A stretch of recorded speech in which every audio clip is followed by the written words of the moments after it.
Click to view the photo essay. Fleeing along with other villagers who abandoned their scorched homes, the boys reached Bangladesh after a 3-day trek.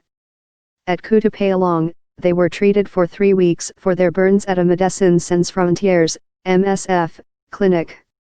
Since the ethnic violence erupted in late August, thousands of Rohingya have crossed the border each week, often traveling for days and even weeks, trekking through forests and over mountains, with many making a hazardous river or sea crossing on the last leg of their flight to fellow Muslim Bangladesh.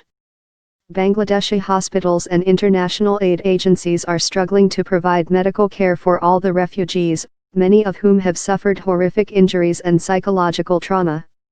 Since the crisis began, Chittagong Medical College Hospital has received 261 casualties suffering wounds from gunshots or explosions, according to its director, Brigadier General Jalal Uddin.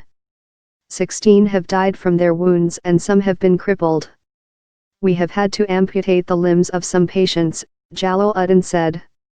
Sadar Hospital in Cox's Bazar had treated 1,467 Rohingya since the exodus began for injuries including bullet wounds, broken bones, and cuts inflicted by knives or machetes, Residential Medical Officer Shaheen Abdur Rahman Chowdhury said. More than 600,000 Rohingya have fled to Bangladesh since Myanmar's military launched what it described as clearance operations following a series of attacks by Rohingya militants on security posts in Rakhine State in late August. Rights monitors and fleeing Rohingya say the army and Rakhine Buddhist vigilantes have mounted a campaign of arson aimed at driving out the Muslim population.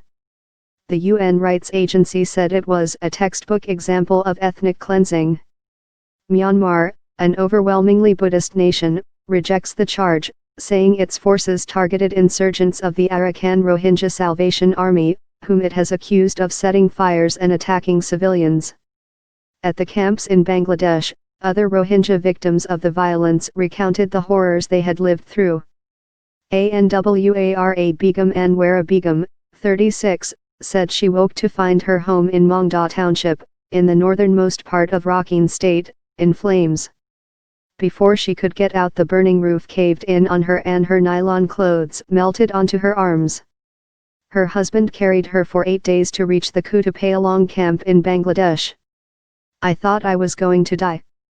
I tried to stay alive for my children, she said, adding she was still waiting for treatment for her burns. Imam Hossain, his right arm swathed in bandages from the knuckles of his hand to well above the elbow, Imam Hossain, 42, lay exhausted on the roadside near the Kutupalong camp. He was returning home after teaching at a madrasa in his village when 3 men attacked him with knives. The next day, he made his wife and 2 children leave with other villagers fleeing to Bangladesh. He reached Cox's Bazar later. He was still searching for his family. I want to ask the Myanmar government why they are harming the Rohingya, he said. Why do Buddhists hate us? Why do you torture us? What is wrong with us? Mohammed Jabair suffering burns to his limbs and torso, Mohammed Jaber, 21, had feared that he had also lost his sight in an explosion that ripped through his village home. Knocked unconscious and badly burned, Jaber was carried by his brother and others for 4 days to Cox's Bazar. I was blind for many weeks and admitted to a government hospital in Cox's Bazar for 23 days. I was frightened that I would be blind forever, he said. Jaber said money sent by relatives in Malaysia had run out and he could no longer afford treatment. Bowing to show deep cuts arcing across his scalp, 17-year-old Nur Kamal described how soldiers assaulted him after they found the young shopkeeper hiding in his home in Kanhpua village in Mongda. They hit me with a rifle butt on my head first and then with a knife, Kamal said. His uncle found him unconscious in a pool of blood. It took them 2 weeks to get to Bangladesh. We want justice, Kamal said. We want the international community to help us obtain justice. Her husband, daughter and 1 son were killed when soldiers fired on Kalabaro's village in Mongda. The 50-year-old woman was hit in her right foot.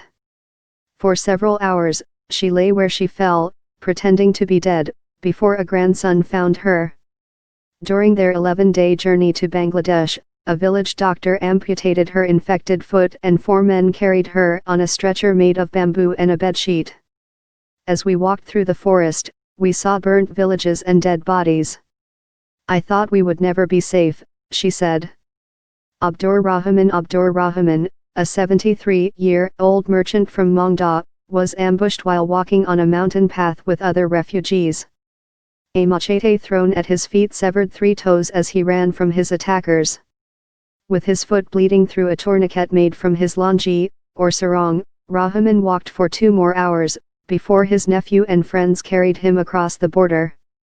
Our future is not good, he said. Allah must help us. The international community has to do something. Ansar Allah curled up in a ball. 11-year-old Ansar Allah shows a large, livid scar on his right thigh, the result of a gunshot wound. They sprayed us with bullets, as our house was burning, his mother Samara said.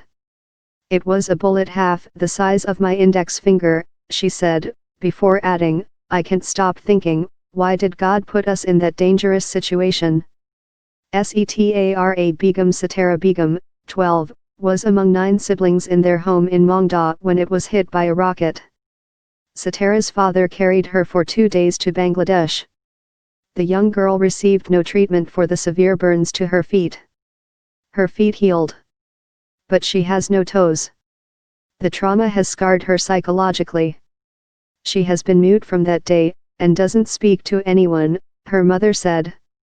She only cries silently. Momtaz Begum, her face heavily bandaged, Momtaz Begum told how soldiers came to her village demanding valuables. I told them I was poor and had nothing. One of them started beating me saying, if you have no money, then we will kill you. Momtaz fled to Bangladesh, where she spent 20 days at the MSF clinic being treated for burns to her face and body. What can I say about the future, if now we have no food, no house, no family? We cannot think about the future. They have killed that as well.